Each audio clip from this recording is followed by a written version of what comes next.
I'd like to refer to it again. So we are looking at 4.8, where Krishna is talking about, Paritranaya Sadhana, why he takes incarnation. So let us look at the word avatar itself. Avatar is Sanskrit word. It's also very popular in English language nowadays. In fact, the biggest, most successful Hollywood movie in the world is called Avatar.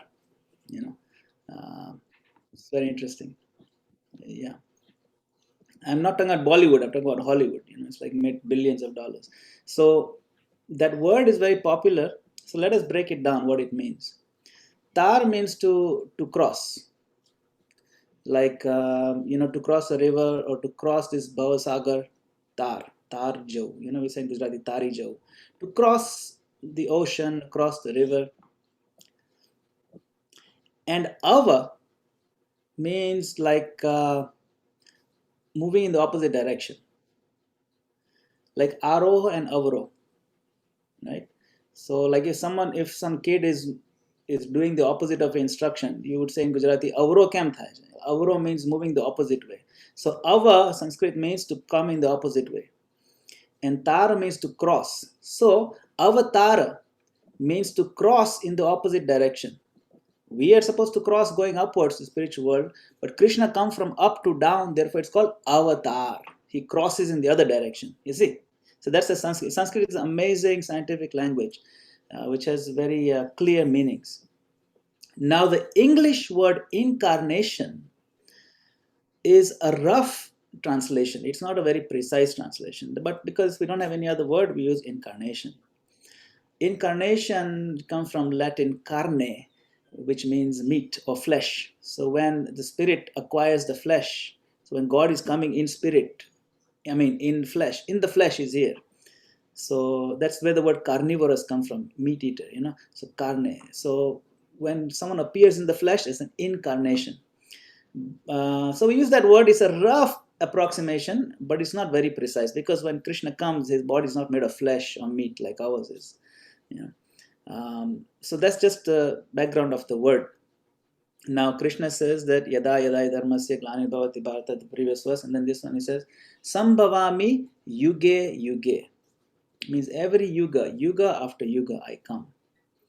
There is no limit to the number of avatars Krishna has taken. Krishna is not limited to only 10 avatars. Sometimes we say this Vishnu has those 10 avatars. We learn about them in Dashavatar Stotra, but that is just because we have one song that highlights 10 prominent avatars. It doesn't mean he only has 10 avatars. It's just the song has the 10 in that prayer, which is why it seems, okay, that's the number. It's not like that.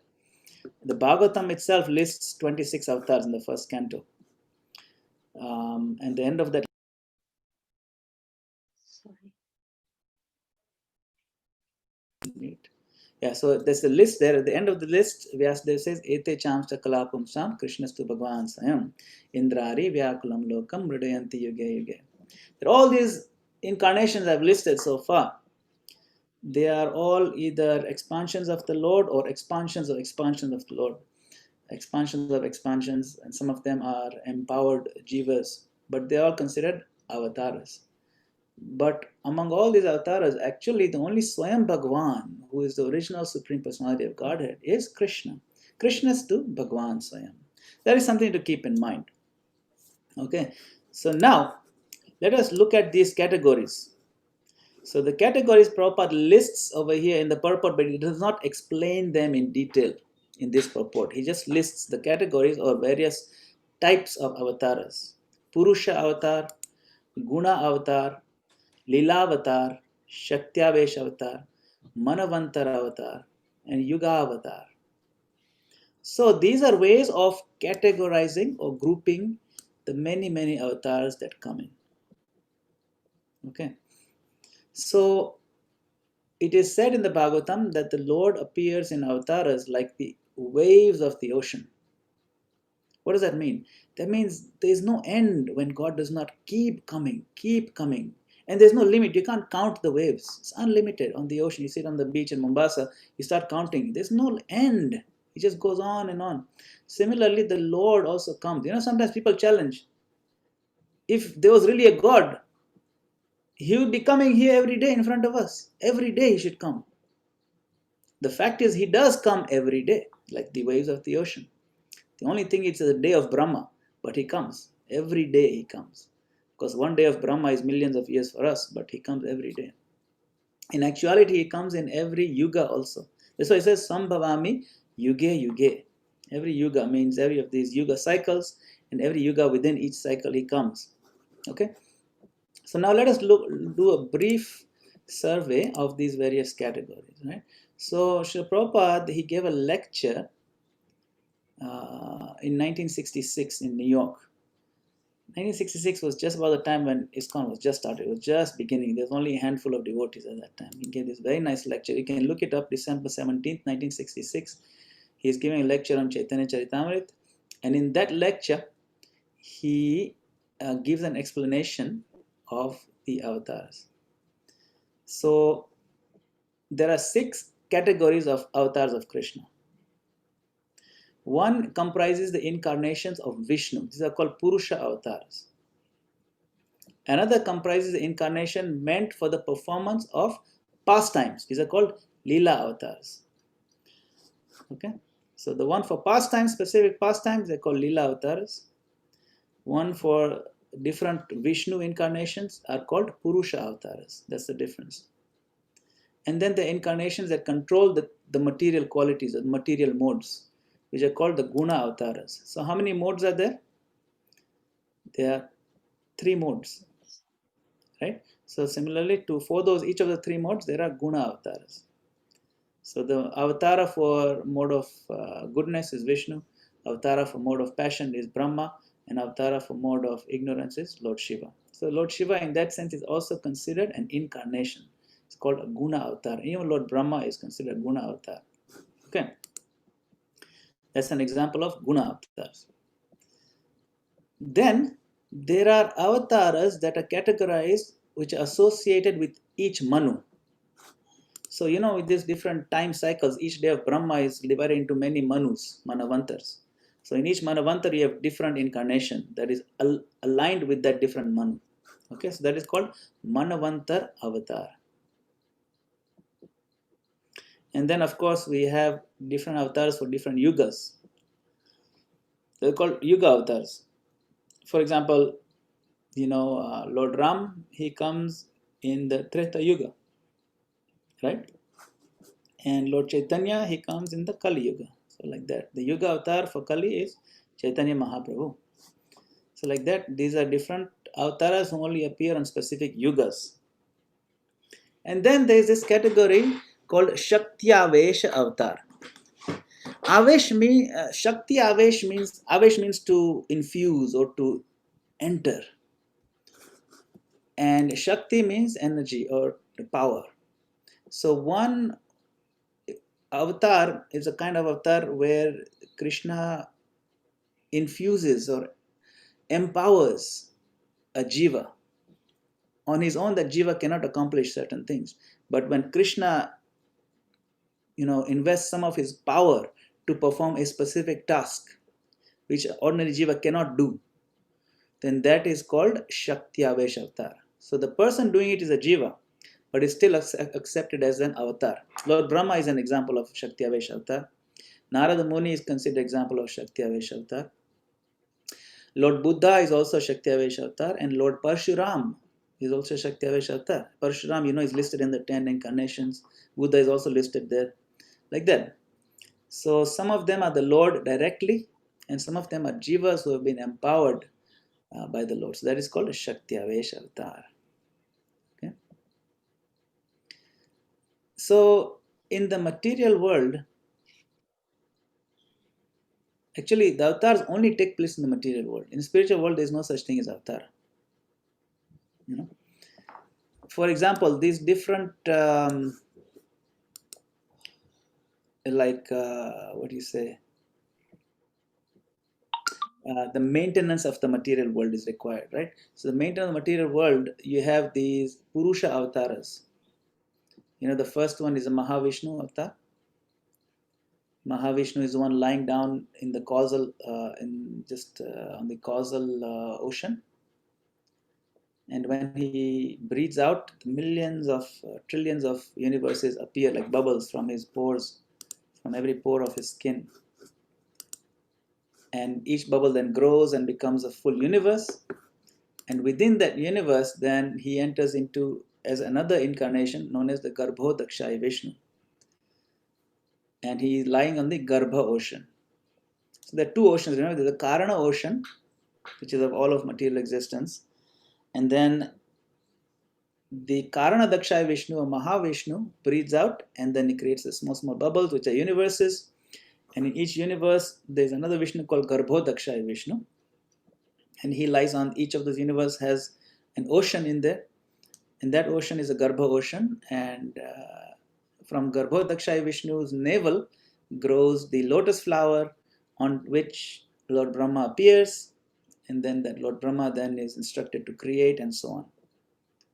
And then once the jivas are placed in that particular universe, in the different planets, then the Lord is also entered into the hearts of every jiva, and that is called the Kshira Dakshaya Vishnu. Kshira Dakshaya Vishnu is the same Vishnu that enters into the heart of every jiva, and he also enters into every atom. As you know, so Paramatma, who we call Paramatma, is the Kshira Dakshaya Vishnu. So like that, you have the three levels of Vishnu. So these three Vishnus are known as the Purusha avatars, and they function for the maintenance of the universe, of the material universe, and so on, the creation, annihilation. Because it's that without that Vishnu, even Brahma cannot create. He won't know what to do. He won't have empowerment. So that is a Purusha avatars. I mean, if you're just sitting and listening to all this, it gets very technical. You have a lot of names. You have tried to envision it all. Then it just disappears. Typically, it goes in one ear, comes out of the other because there's just so many names. I understand. But it's nice to have a picture of these so then you can at least understand the three main Vishnus that we talk about, right? The three main is Mahavishnu, very easy to understand. Mahavishnu is big, grand. He's the big one, he's lying down like this, and he's the one who breathes out. Now, Mahavishnu doesn't have the lotus from his navel, okay? That's a different Vishnu. Only Garbhodakshaya Vishnu has that. So Mahavishnu, then he breathes out the universes, and each universe you have Garbhodakshaya Vishnu with the lotus, and then within each heart of every living entity and every atom, you have the Paramatma who is the Shirodakshaya Vishnu. Right? So those are three Vishnus. Not that difficult. These are the Purusha avatars. Then sometimes to perform certain leelas or pastimes, Lord will appear as to perform some very unusual pastimes, like when he came to kill Hiranyaksh, he came as a boar avatar. When he came to confuse the demons during the churning of the milk ocean, he came as Mohini Murti avatars. These are like Leela avatars to perform certain Leelas. In fact, in the churning of the milk ocean, Krishna appears like 5 times, different avatars, in that one pastime itself. So if you read the story, it's very rich in avatars, just that one story. It's very interesting. He comes as Ajita, then he comes as the turtle avatar, then he also sits on top of the mountain, then he comes as Dhanvantari Bhagwan with the nectar. So like that, in that one pastime, there are many leelas happening, small, small, and each of them a different flavor of avatar appears. Okay. So the idea, if you look at this verse again, what are the purposes of these avatars? So Krishna says that primarily 2 purposes I come for. Paritranaya sadhunam. Actually, not he lists, but I guess he says 3 purposes over here. Paritranaya sadhunam means to give solace and relief to the sadhus, to those who are my devotees. Vinashaya Chadushkritam, to destroy the miscreants, those who are evil doers. I come for that. And also to re-establish Dharma. Dharma Samsthapan. I come again and again. So one may ask, why he comes again and again to do this Dharma Samsthapan? When he did last time, it wasn't good enough. Why does he have to keep coming every day? Because the nature of time is to erode the values and principles of Dharma. Therefore, he has to come on a scheduled basis, regular basis. You see, when we are growing some fruit trees, every 3 months you have to put fertilizer. Why can't I just put once and finish? No, because the nature of time is that things get eroded. You have to make sure you maintain it. So fertilizer has to be there. You have to come make sure the soil is properly compacted over there. Make sure the soil erosion is not happening. Make sure the bugs are being sprayed. If there are too many insects, they eat the fruits and the leaves, they destroy the tree. So like that, these evil people are like the bugs, they need to be sprayed. And so Krishna comes, wipes them away. It's like maintenance of a tree. So paritranaya sadhunam, take care of the good people. Vinashaya cha dushkritam, to kind of wipe out the bugs. And dharma samsthapana arthaya. So these three things he comes. Another additional purpose, sometimes he comes the hidden purpose, which is not announced typically. But like Lord Chaitanya Mahaprabhu, when he comes for the purpose of establishing this Yuga Dharma Samsthapanarthaya, of chanting Hare Krishna. But he also comes with the hidden purpose to taste the love that devotees feel, especially to taste the love that Srimati Radharani feels for him. So what is it? Why is she so happy being a devotee? There's something very unusual about that. I don't think I'm tasting that level of intense happiness that she is. So let me become a devotee and taste that. So then he does, and when he does, see, Radharani, she's actually very strong in one sense, stronger than Krishna. Because when she's experiencing the ecstasy of love of Godhead, she can still keep calm. But when Krishna comes and he experiences ecstasy of love of God, he can't keep calm. He loses his mind. And because he loses his mind, he loses his focus, and he does all kinds of unusual things. He jumps around very high. He can't control himself. He just gives away mercy to anybody, even people who don't deserve it. He gives left and right. This is the nature of the love of God. And because he can't control, and he takes on the color of Radharani, so he becomes a transcendental madman. And then Nityananda Prabhu also goes to help him out, but Nityananda Prabhu becomes a bigger madman. So it doesn't really work out. They're both madmen, and when two madmen are walking on the street and they're very rich billionaires and they're throwing their money on the street, then it's smart people will go and collect that money. You see, hey, he's just throwing away money, gold like that for free, and they've lost their minds. So let's go and collect it. Get the biggest container you can get and collect the gold and use it, become rich. So those of us who are fortunate enough to see these two madmen in our lives throwing away this love of Godhead without checking whether you're born in Brahman family, without checking you're man or woman, without checking you're Indian, white, black, doesn't matter. You just take the gold is being thrown. Without checking even if you have been a demon. So then, because they've been giving this freely, it is up to us to then pick it up and also share it. So this is the nature of avatars of Krishna. So this particular avatar is called, you can say, both Chaitanya Mahaprabhu can be considered Yuga avatar because he comes for the Yuga of Kali. And he is also considered Leela avatar in one sense because he performs his sweet Leelas. And what are the other categories? You're looking at 4.8, right? Yeah. And then you can say he is a yes, Yuga Avatar and Lila Avatar applies to that. Okay. So that is basically the idea of these avatars, why he comes and why it's important for him to come and why he enjoys coming himself. He enjoys doing this. These are things that he enjoys. Krishna doesn't do anything he doesn't enjoy. Sometimes he does things that he doesn't like, but that's only because we are being bad. We are being what you call stubborn. He doesn't like the fact that we are here in this material world. Yet he creates the world for us. So he does things sometimes he doesn't like. He's reluctant, but he will do it because we are throwing the tantrum.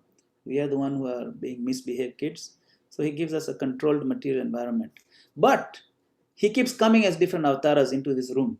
It's a room for the bad kids, but still he keeps coming to make sure, teach them, okay, this is how you straighten yourself, okay? I'm going to teach you how to straighten yourself. Come, look how much fun we can have together. Let me give you a free sample. So he comes, he performs his pastimes with the free samples,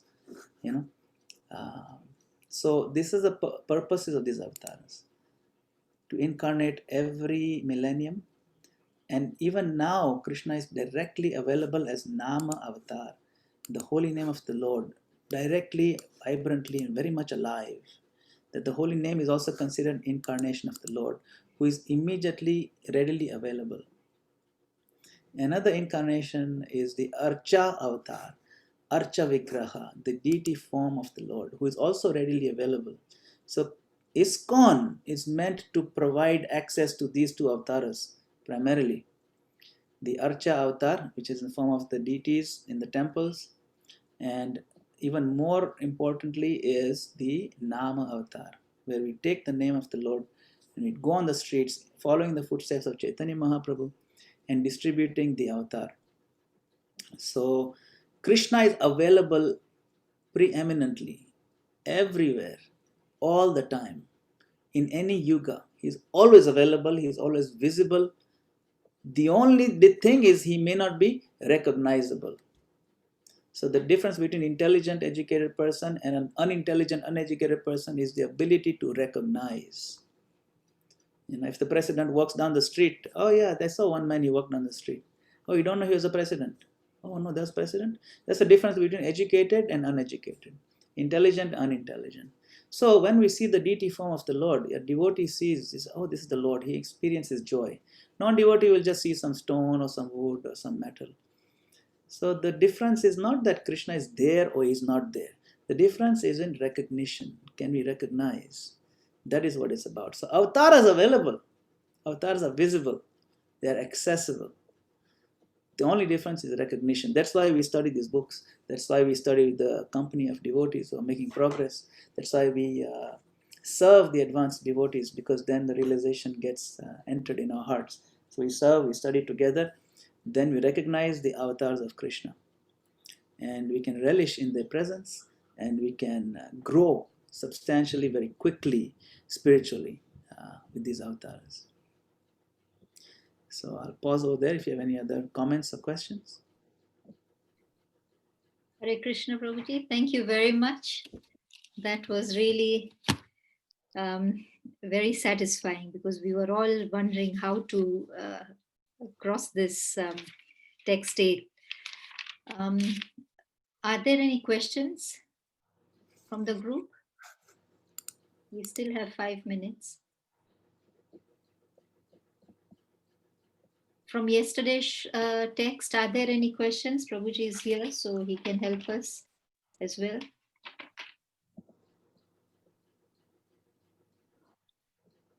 Kumar Prabhuji, do you have a question?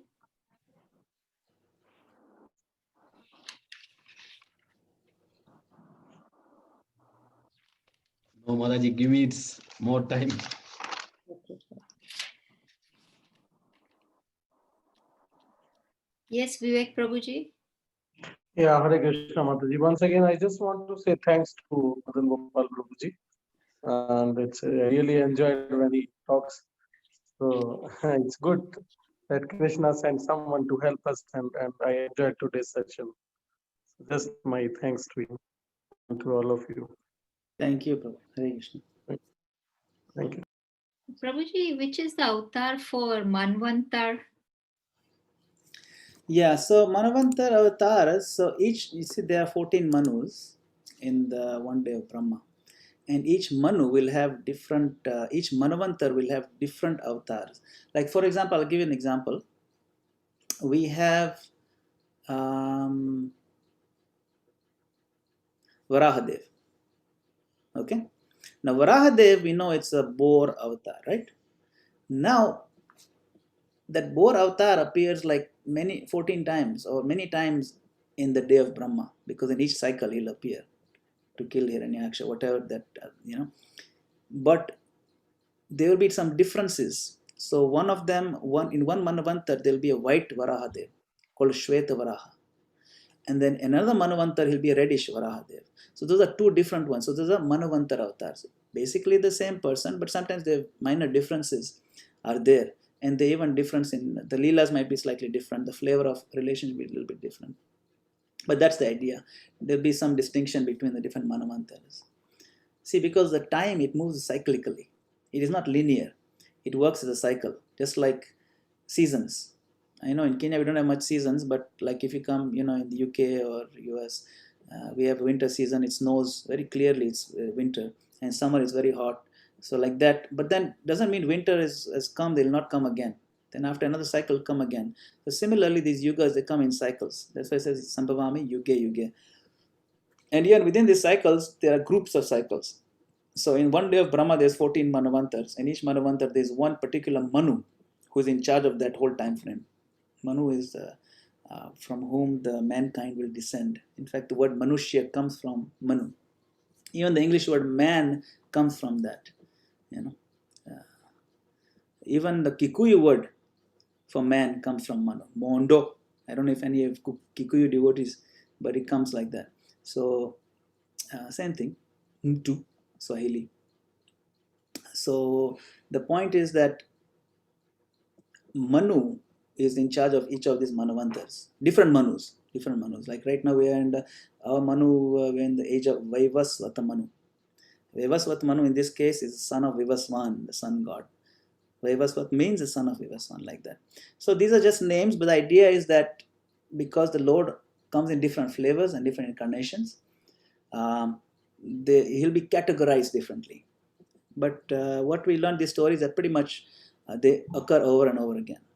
Now, one very important point I would like to make, and I think it's important for devotees to remember, is this understanding of rasa and tattva. Okay. Tattva vichar and rasa vichar. So what does that mean? For example, we have Lord Ram and we have Lord Krishna and we have Lord Nrsingadev. Right? They're all, as far as tattva goes, they're all considered the same. The same means they are all Vishnu tattva. They are all basically the Supreme Lord directly. However, when it comes to flavor or the loving exchanges, their flavors called mellows or rasa, they are different. With Krishna, you can only worship Krishna with Radharani. With Lord Ram, he can only have with him Sita Devi. You can't do mix and match. With Nrsingadev, you have Lakshmi Devi, like that. And Prahlad Maharaj generally goes in Nrsingadev, you see. And with Krishna, you can have Radharani and the gopis, or you can have then Dwarkadish and Rukmini, like that. So if you're worshipping Krishna as Dwarkadish, then the proper way is to have Rukmini with him. So this is called flavors of loving exchange, and you don't want to mix, otherwise they're not the same. You see, so when it comes to rasa, they're not the same.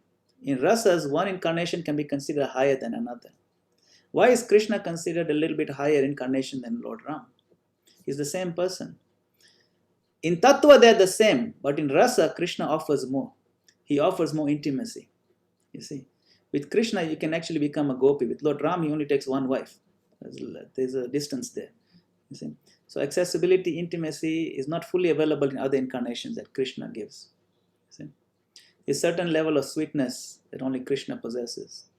Venu Madhuri is one of them, where his sweetness of his flute, that's only available with Krishna. Lord Ram doesn't play the flute. Only Krishna of Vrindavan. And even within the Krishna incarnations, there are different flavors.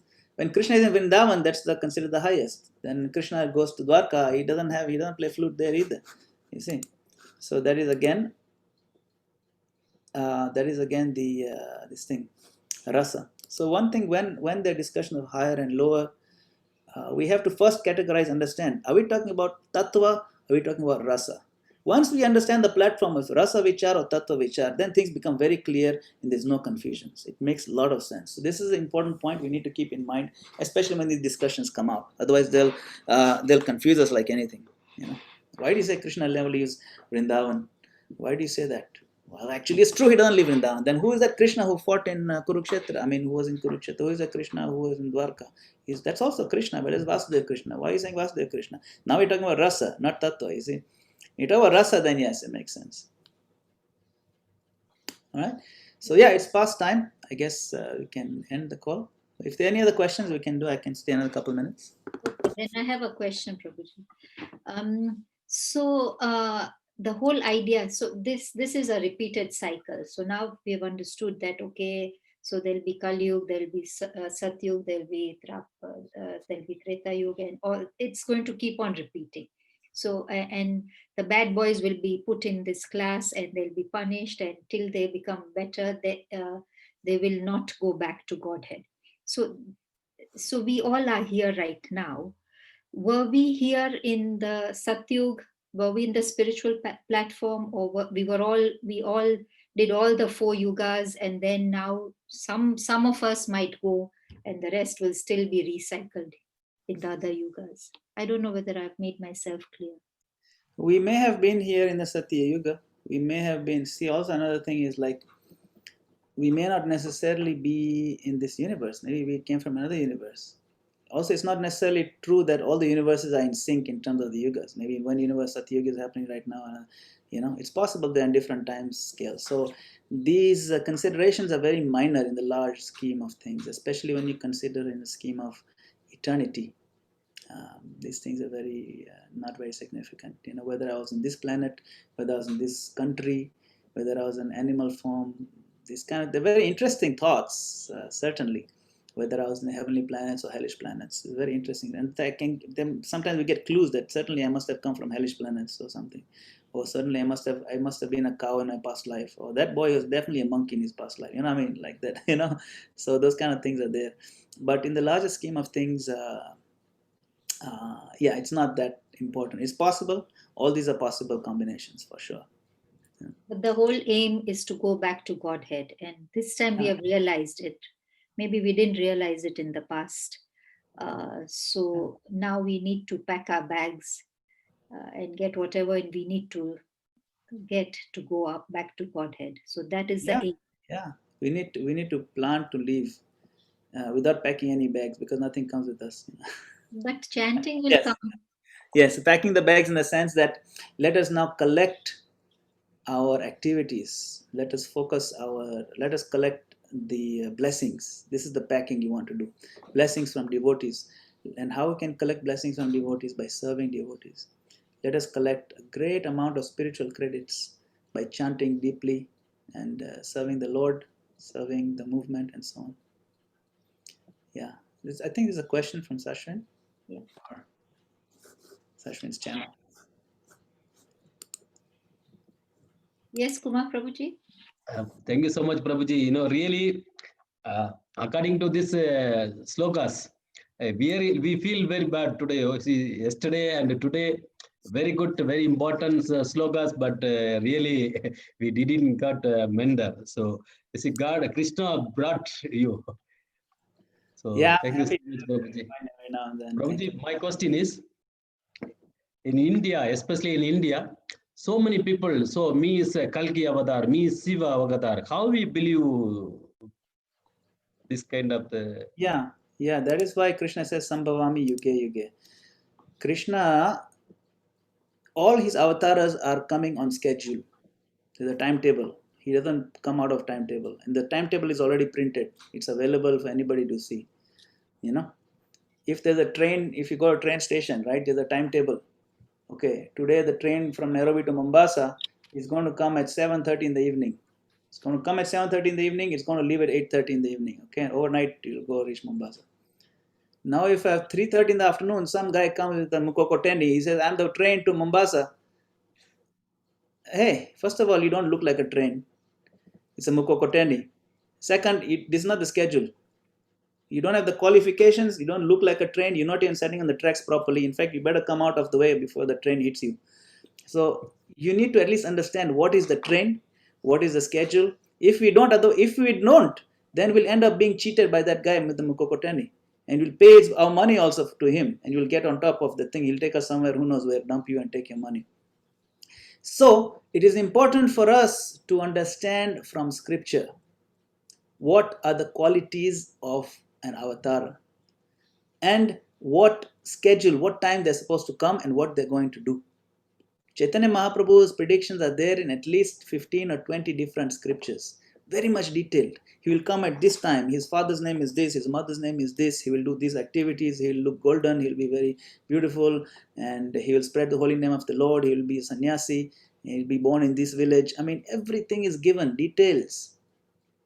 So if you're already aware of these things, then nobody can cheat you. Otherwise, it's so easy to cheat somebody, innocent people, you see. That's how you do it. Otherwise, in India, every street corner there's some incarnation, you know. But if you go in his house, he's taking medicine for diabetes or something. What kind of incarnation is that? You know. So yeah, that's definitely, it's like gold. If you don't know the qualities of gold and you go in the market to buy gold, you will be cheated. At least basic knowledge you must have, you know. If you go to buy gold and you go to like a hardware store or a shop where they sell like vegetables, and I want to buy 2 kilos of gold, you'll be cheated very badly. You don't even know where to go. You don't know what gold looks like. You'll be charged money for it. So similarly, we need to educate ourselves. First question, how do I learn about all these different gods and goddesses? Where have I learned from? Oh, from the Vedas and from the Puranas. Okay, let me go study them. Where can I find them? Oh, this is the temple. Okay, study them. Who can teach me? Let me learn the Sanskrit. If I can't learn the Sanskrit, at least I can learn the English translation. Study it properly. If I'm too lazy to study, then I will be cheated. Remember, we cannot afford to be careless in a world of the shameless. The world is full of shameless people. If he cheats me, it's not his fault. I am careless. You see, careless cannot cry that the shameless cheated me. No, no. Similarly, we must educate ourselves. What is incarnation? What their purposes are? What they look like? And specifically, when are they going to come? All these things we must know. So last incarnation was Chaitanya Mahaprabhu. There's no more incarnations now until Kalki. So sometimes someone will say, okay, I'm Kalki. No, you're not Kalki, because Kalki is not scheduled to come for another 427,000 years. You have to wait 427,000 years for Kalki Avatar to come. So in the meantime, the incarnation available to us is the holy name of the Lord. So we chant Hare Krishna in the footsteps of Chaitanya Mahaprabhu, and we can be very peaceful that no one's going to come to cheat us.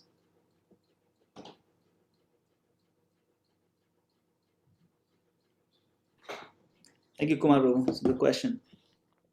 Thank you so much, Prabhuji. Any more questions? Okay, I think, Prabhuji, there are no more questions. So to glorify you, let's all chant to glorify Madan Gopal Prabhuji for dropping in at the right time for us with Lord's mercy. Let's chant Hare Krishna Maha Mantra once. Hare Krishna, Hare Krishna, Hare Krishna, Krishna Krishna, Hare Hare, Hare Rama, Rama Rama, Hare Hare. Madan Gopal Prabhuji ki Jai. Prabhupada ki jai. Jai. Hare Krishna. Hare Krishna. Vanchakalpatarubhyascha kripa sindhubhya cha patitanam pavanebhyo vaishnavebhyo namo namaha. Hare Krishna. Hare Krishna. Thank you very much, Prabhuji. Thank you. Thank you. Haribol. Oh, that was a miracle, wasn't it?